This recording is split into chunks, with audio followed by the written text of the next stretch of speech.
ఈరోజు వచ్చేసి మనం West Indies versus Pakistan third ODI preview చేయబోతున్నాం. ముందుగా టాస్ గెలిచిన పాకిస్తాన్ బౌలింగ్ ఎంచుకుంది, వెస్టిండీస్ని బ్యాటింగ్కి పంపించింది. వెస్టిండీస్ వచ్చేసి 50 ఓవర్లలో 294 పరుగులు సాధించారు.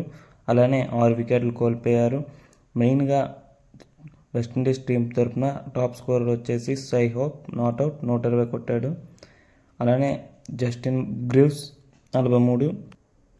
ఇందులో షై హోప్ వచ్చేసి 10 4లు మరినే 5 6లు కొట్టాడు. అలానే గ్రీవ్స్ వచ్చేసి 4 4లు 2 6లు కొట్టాడు. ఇప్పటి వరకు మన ఛానల్ని సబ్స్క్రైబ్ చేసుకోకపోతే సబ్స్క్రైబ్ చేసుకోండి ఫ్రెండ్స్. మరెన్నో క్రికెట్ కంటెంట్ వీడియోస్తో మీ ముందుకు వస్తాం. అలానే లైక్ చేయండి ఫ్రెండ్స్, షేర్ చేయండి మా కంటెంట్ నచ్చితే. మరి ఫస్ట్ ఇన్నింగ్స్లో లాస్ట్ 8 ఓవర్స్లో వెస్టిండీస్ వచ్చేసి 110 పరుగులు చేశారు. షై హోప్ నుంచి గ్రీవ్స్ 100 పార్ట్నర్షిప్ చేశారు.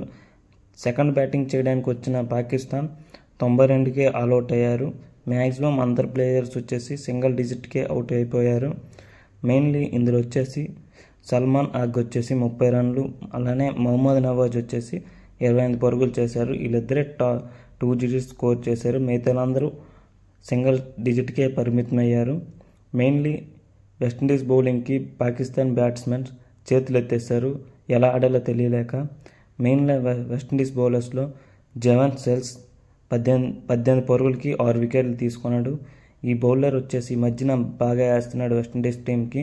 అలానే వెస్టిండీస్ టీంలో ఈ బౌలర్ వచ్చేసి లాస్ట్ 22 టెస్ట్ మ్యాచెస్లో 88 వికెట్స్ తీశాడు. ఈ మ్యాచ్ వచ్చేసి వెస్టిండీస్ గెలిచారు. ఈ మ్యాచ్తో వెస్టిండీస్ గెలగా ఇప్పటి వరకు పాకిస్తాన్పై వెస్టిండీస్ ఏ సిరీస్లోనూ గెలలేదు. లాస్ట్ 35 ఇయర్స్ ముందు గెలిచారు. ఇది ఒక రికార్డు. ఆఫ్టర్ 35 ఇయర్స్ తర్వాత వెస్టిండీస్ వచ్చేసి పాకిస్తాన్ని బీట్ చేయడం. అలానే ఈ సిరీస్తో వెస్టిండీస్ ప్లేయర్స్ హ్యాపీగా ఉంటారు. అదేనే ప్లేయర్ ఆఫ్ ది మ్యాచ్ వచ్చేసి ఈ మ్యాచ్కి షై హోప్కి ఇచ్చారు. అలానే ప్లేయర్ ఆఫ్ ద సిరీస్ వచ్చేసి జెవన్ సెలర్స్కి ఇచ్చారు. Thank you friends, please subscribe.